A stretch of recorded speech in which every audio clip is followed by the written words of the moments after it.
All right, Noodles, go ahead. You hate birthdays, and apparently Doogie demanded we play this song. It's such a corny birthday song, too. But happy birthday to Noodles. There he is, the birthday boy himself. Thank you, and thank you to everybody who reached out, especially online and stuff. Doogie, it was not necessary for the Overdrive account to put it out there. And you know what? Rightfully so. There was a lot of people that were writing back saying asinine, just the word asinine. Yeah. Because isn't that my clip? That's your thing. Adults with birthdays is asinine. How old are you today, Noodles? I'm almost mid-50. I'm 54. Man, oh man, Wow. I'm feeling it. I like that, man. I like that. On the right side of 50, right? Closer to 50 than 60. That's good. That's a positive sign. It's a big number, though. It's a big number. It's a big number. Like, listen, I get it. Like, I remember turning 40, and I was actually with some buddies over the weekend, and my buddy was like, I remember when you were so rattled when you were turning 30. Because we had a party at my house in St. Albert years ago. I was still playing. And I was like, man, I'm turning 30. Right. What is going on here? And now we're, almost mid-50s, but it is what it is. You're trucking along and seeing what you can do. But listen, it's not like we have anything to talk about today. Like, that's the crazy part. And by the way, we apologize about Friday. We all wanted to work. Doogie and our boss decided a day of rest was best. That is true. That was Doogie's decision, personally. Doogie and our boss said, you guys look a little fatigued. Take the day to yourselves. You're right. It was maybe not the best idea. Yeah, but man, can we catch up and make up for it today? Because we got lots to get into. Well, and I'm fully anticipating more news between now and 7 o'clock. Absolutely. Like, it might go haywire here. Yeah, that's the beauty of it. Like, just prior to us coming on, if you're just tuning in, Aaron Ekblad signed an 8-year deal with Florida, 8-year extension at $6.1 million, which means he took a discount on what he had been making for the last, I believe, 6 years, where he was making 7.5. But I have an appreciation for that because me too, man. He's not. Listen, we always hear this through the grapevine, or even players off the record. Wow, the PA's not going to be happy. The PA's going to want you to go out there and it's your life. Yeah. That's all he knows is Florida. They've won 2 cups in a row. He wants to stay. All of his buddies are staying. He's like, fine, what's it going to take? I don't think this is a state tax thing with Ekblad. This is a lifestyle choice where he doesn't want to leave. And Zito's like, we're happy to keep you, but we just don't have the money to give to you. Like, we can't give you $8 or $9 million. It's just not going to work for us. He's setting up his life. He's in a great situation. He loves living in Florida, and he doesn't have to worry about thinking, later in life, like, where am I going to spend my winter? Like, he is going to be living in Florida. He's a Florida man. He's officially a Florida man. It's a great place to live. They have a great team. They're probably going to be great for the next 4 to 5 years. And it's like, why not just finish up? And we've talked about it a lot over the years, guys. If a guy's... And by the way, I don't ever fault a guy for saying, you know what? I want to try to cash in and maximize the most dollars I can somewhere else. If somebody wants to do that, it's not like you're an idiot. It's not like you're selfish. They always say it is a business, but he said to himself, I'm not really in a position where I need to, like, quote unquote, cash in. I like it here. I can make great money. I can play here the next 6 years, 8 years, whatever it is, and it's going to be great for my life. I totally respect the decision. But if he said, I'm going to market and I want to make 9 or 10, I would have thought that was you can have it both ways. And there are players that are going to do that tomorrow that are not going to accept, I'm sure, what is on the table with their respective team, even if it's a team they like or a city they like. Yes. But they just know that there's more money out there because there is going to be money. Like, what I have noticed over the last few days is a lot of teams are just keeping their guys or trying their best to keep their own guys. And God, they love their own guys. They love their own guys, which means there's not, like, the free agent list is not going to be nearly as deep. Yet there's still a lot of teams out there that don't like their guys and want to spend. Which means if you're Nick Ehlers, if you're Brock Besser, I think if you're Brad Marchand. Now, maybe Marchand looks at this and says the same thing that Ekblad said. He doesn't have nearly as much of an intimate relationship with Florida, clearly.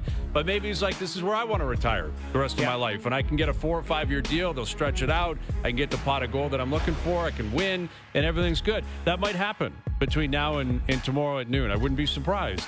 But he also may say, I want to get that bag, and now I can really get that bag, because if you get to free agency tomorrow and it's Marchand and Ehlers and Besser and Marner. I mean, Marner's different, but it sounds like that's Vegas, and we'll get to that momentarily.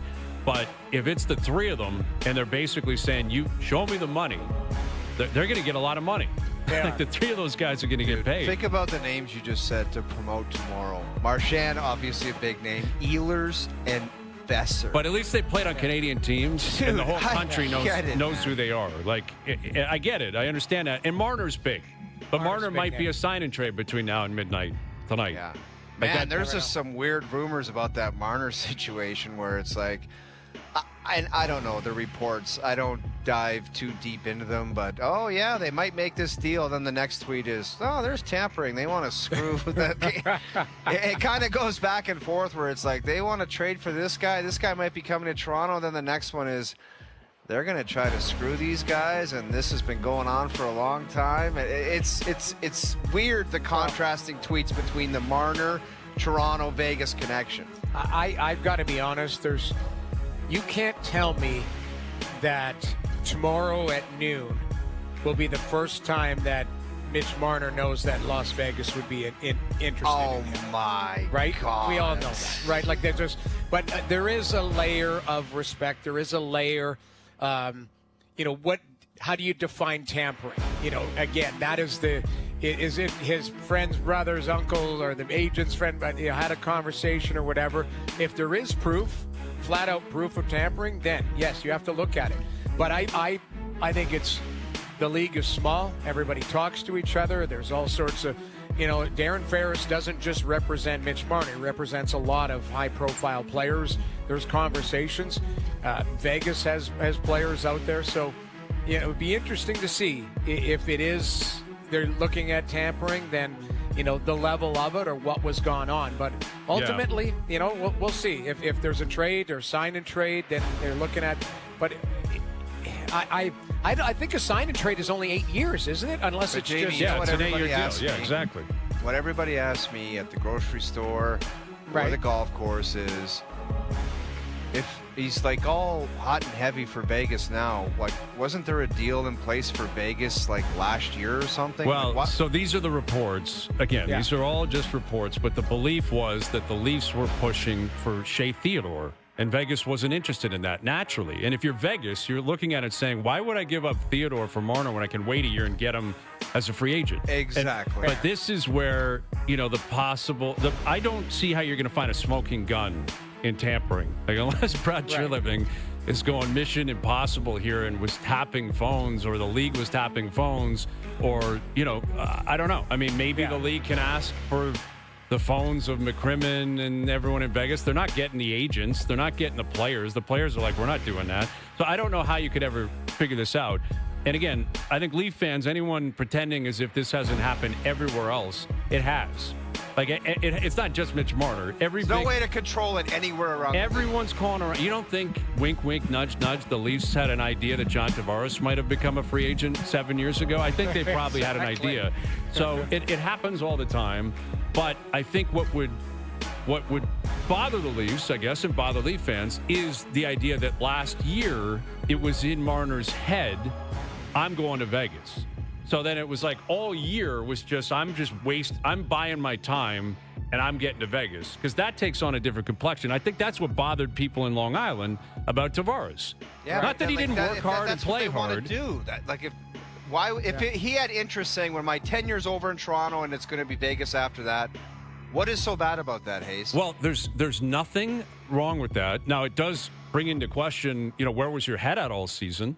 Like, how committed to your current team can you be if you've made up your mind you're leaving at the end of the year and you know where you're going? Which could I'd never ask you be guys. proved. No, it could never I understand be that. It's not about proving now. Like, let's call it what it is. No one's going to prove that. Mitch Marner's not going on a stand and, saying, I swear to tell the truth. That's not going to happen. Right. But if that is I guess what I'm driving at is, again, the aftermath of Marner leaving. Is it possibly going to get to a point where his return is perceived the way Tavares was when he returned to the Islanders? Is that You know what? possible if this blows up? That it's like, oh, Marner's been down looking for houses, and he was in Vegas, so he was the whole treat us like gods and all that kind of stuff was completely bogus. They were never going to do anything. Wow. And then what Leaf fans are going to do, I can tell you, is, well, why didn't you try to broker the deal last summer? Like, if you were going to Vegas, why not work something out? Why not waive and agree and go to Carolina? You don't really care about Toronto anymore. You made up your mind you're leaving. Some guy told Right. me his parents were looking for houses in Vegas. I was like, I don't think that's true. I don't think guys' parents move to the city that you play hockey in the Well, NHL. depends on the certain, posse we call it. Everybody, it's different than when we played, guys. It's different that nowadays the money is so big. The parents are part of the package. The agent, everybody. To move to the city that you're playing in? I mean, That is insane a world. well, it depends on what the parents do for a living. I don't know. I mean, if they have a job here, if they're retired. Anyway, whatever. it's not. It was just a weird comment where somebody said, "Yeah, I heard the parent." Like, it's just